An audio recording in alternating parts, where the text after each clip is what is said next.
Le FESPACO, le plus grand festival du cinéma d'Afrique, s'est ouvert samedi à Ouagadougou dans la capitale burkinabé, et cela pour 2 semaines. Selon les organisateurs, cette 28e édition contribuera à stimuler l'unité nationale et à renforcer les liens avec d'autres pays.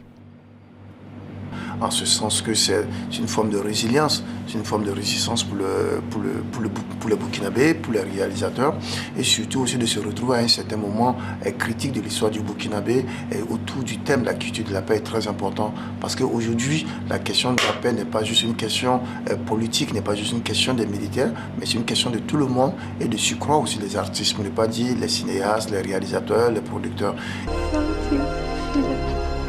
Près de la moitié des films de fiction cette année ont été réalisés par des femmes. Parmi elles, la réalisatrice et productrice burkinabé Apolline Traoré, qui présente son film Sira, considéré comme l'un des favoris de la compétition cette année. Cette inspiration me vient de l'un des grands massacres que notre pays a connus il y a quelques années à Irgou. Cela m'a choqué parce que nous n'avons jamais eu une telle chose au Burkina Faso.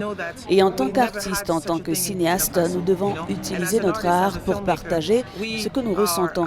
Et c'est exactement ce que j'ai fait.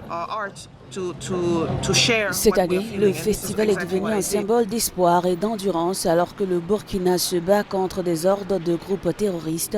Pourtant, malgré les défis sécuritaires, il n'a jamais été question de l'annuler.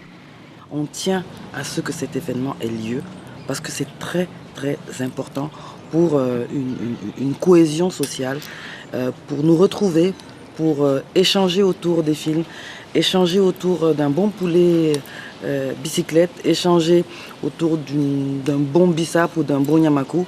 Et c'est vraiment très très important. Et c'est un moment où pendant 2 semaines, tout d'un coup, tout le monde est sur un nuage, tout le monde va voir des films.